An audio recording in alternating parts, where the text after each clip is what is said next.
Hi வணக்கம் நண்பர்களே. பஹ்ரைனில் சரியான கிளைமேட்டுங்க. நல்ல குளிர் சூப்பராக இருக்குது. எங்கேயோ இருக்க மாதிரி இருக்குது. ஆனால் உடம்பு தான் வயசாகிடுச்சு இல்லை, நமக்கு உடம்பு தான் தாங்க மாட்டேங்குது. ஏதாவது ஒரு கம்ப்ளைண்ட் வந்துட்டு இருக்குது. ஆனாலும் இன்றைக்கி 7 ராத்திரியில் வெஜ்ஜு, இல்லைன்னா இந்த குளிருக்கு நார்மலாக நான்வெஜ் தான் சாப்பிடுவோம்.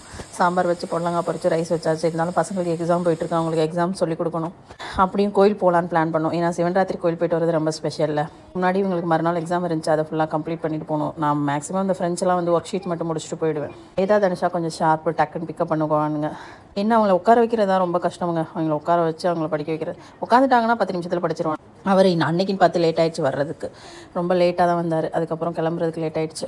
7:15 போல் தான் கிளம்பணும். ஏன்னா அன்றைக்கி நைட்டு ஃபுல்லாக கோயில் இருக்குன்னு சொல்லியிருந்தாங்க. குருவாயூரப்பா கோயில் தான் போகணும். இவருக்கு ஜீப்புனா ரொம்ப பிடிக்கும்.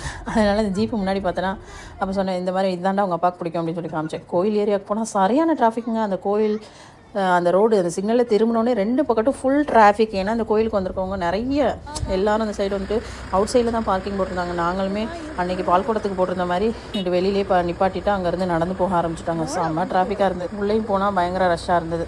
சாமி கும்பிட்டுட்டு பாப்பா டியூஷன் அட்டன் பண்ணால் நாங்கள் போய் சாமி கும்பிட்டுட்டு அப்படியே வந்துட்டோங்க.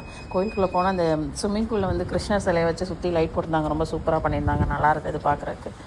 அப்புறம் சாமி கும்பிட்டுட்டு நம்ம அது புக் பண்ணியிருந்தா ஃபுல்லாக நைட்டு ஹோல் நைட்டு இருக்கலாமா. நாங்கள் புக் பண்ணலாம் இல்லை. அப்போ வேறு ஹிந்தி எக்ஸாம் படிச்சுட்டு தான் நம்ம வேகமாக போயிட்டு வந்துடலாம். 7 ராத்திரி அதுமாக போகாமல் இருக்கக்கூடாது. ஊர்லேயும் நம்ம குலதெய்வத்துக்கு சிறப்பு கொடுத்து பூஜை காலையிலே பண்ண சொல்லியாச்சு ஊர்லேருந்து. அதே மாதிரி இங்கேயும் நம்ம கோயில் போயிட்டு வந்துடலாம் அப்படின்னு சொல்லிட்டு கோயில் கிளம்பியாச்சுங்க. அங்கே போனால் பயங்கர ரஷ்ஷாக தான் இருந்தது எல்லா சைடுமே. ஆமாம், கோயிலுக்குள்ளேயுமே பயங்கர க்யூ தான். எல்லாம் நிறைய பேர் உட்காந்துருந்தாங்க சிவன் பூஜை ஆரம்பிக்கிறதுக்கு. நம்ம அதுக்கெல்லாம் டைமில் போயிட்டு சாமியை கும்பிட்டோமா அப்படியே சுற்றி வந்தோம். வந்துட்டு அங்கே ஏதோ பிரசாதம்லாம் கொடுத்தாங்க, அதை வாங்கிட்டு அப்படியே வந்தோங்க. திரும்ப ரொம்ப தூரம் நடந்து நிப்பாட்டணும்ல.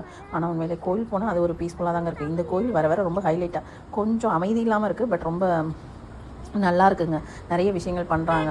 இந்த கிருஷ்ணர் சிலைலாம் அப்படி சுற்றி லைட் போட்டு அது தண்ணி போகிறது ரொம்ப சூப்பராக இருந்துச்சு. சிறப்பாக இவங்க இந்த பண்ண குடும்பத்தை உண்மையிலேயே ரொம்ப பாராட்டி ஆகணும். அவங்களுக்கு கடவுளோட பிளெஸிங் கிடைக்கும் கண்டிப்பாக. உண்மையிலே இந்த கோயில் வர வர ரொம்ப நல்லா இருக்குங்க. சுற்றி அந்த இடம் எல்லாமே இந்த இது வந்து நம்மளுக்கு நம்ம ஏரியாவில் இருக்கனால டக்குன்னு போயிட்டு வர்றதுக்கு ரொம்ப ஈஸியாக இருக்குது. எவ்வளோ கோயில் இருந்தாலும் இது கிட்டவா இருக்க மாதிரி இருக்குது, நம்ம போகிறதுக்கு ஈஸியாக இருக்குது. அப்படி ஒரு வழியாக க்யூவில் நின்று எங்கே ஒவ்வொரு பரிகாரம் சுற்றி வரதுக்கே க்யூவில் நின்று மெல்ல தான் போகணும். அப்படியே போயிட்டு சாமியை கும்பிட்டு அதை பிரசாதம் கொடுத்தாங்க, வாங்கிட்டு அப்படியே வீட்டுக்கு கிளம்பியாச்சு.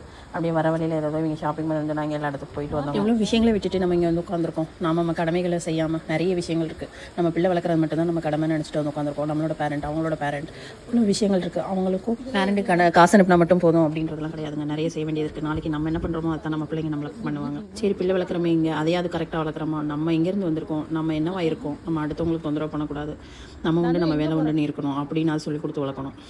குழந்தைங்களுக்கு நல்லா படிக்கிறது மட்டும் புத்திசாலித்தனம் கிடையாதுங்க. ஒவ்வொருத்தரும் அடுத்தவங்களை ஹர்ட் பண்ணாமையும் அடுத்தவங்களை வெறுப்பேற்றாமையும் தற்பெருமை பேசாமையும் பழக பிள்ளைங்களுக்கு கற்றுக் கொடுக்கணுங்க. பெரியவங்களை மதிக்க கற்றுக் கொடுக்கணும். நாம் யார், நம்ம எங்கேருந்து வந்திருக்கோம், நம்ம கல்ச்சர், நம்ம குலதெய்வம் எல்லா விஷயங்களும் குழந்தைங்களுக்கு சொல்லிக் கொடுக்கணுங்க. நம்ம அடையாளத்தை தொலைக்கக்கூடாது. நம்ம இங்கே இருக்கோம், சரி ஏதோ காசு பண்ண சம்பாதிக்கிறோம், அதோட ஹஸ்பண்டோட கூட இருக்கோம் அப்படின்றதுக்காக அதுக்காக நம்ம விஷயங்களை மறந்துட்டு நாம் தொலைச்சிட்டு வாழக்கூடாதுங்க. இங்கே பலதரப்பட்ட மக்கள் வாழ்கிறாங்க. அவங்களோட நாம எந்த சூழ்நிலையும் எதுக்காகவும் கம்பேர் பண்ணிக்கூடாது. அவங்களுக்கு கல்ச்சர் வேறு, சூழ்நிலைகள் வேறு, வளர்க்கும் விதை வேறு. அவங்கவுங்க சுயநலமாக நமக்கு தெரிஞ்சால் கூட அவங்கவுங்க விதத்தில் அவங்கவுங்க வாழ்றாங்க. அவ்வளவுதான். நாம யாரையும் விமர்சிக்க வேண்டியது நம்ம வேலை கிடையாது. அதே மாதிரி நம்மளை விமர்சிக்கிறவங்கள சும்மாவும் விடக்கூடாது அப்படின்றத மாதிரி தான் எனக்கு தோணுது. இங்கே இல்லை எங்கேயா இருந்தாலும் அவங்கவுங்க வேலையை பார்க்கறது பெட்டருங்க. பேரண்டிங் ஒழுங்காக இருக்கணுங்க. ஃபர்ஸ்ட் அடுத்தவங்களை பாதிக்காமல் வளர்க்க கற்றுக் கொடுங்க குழந்தைங்களை. அப்புறம் மற்றவங்களை பற்றி பேசுங்க.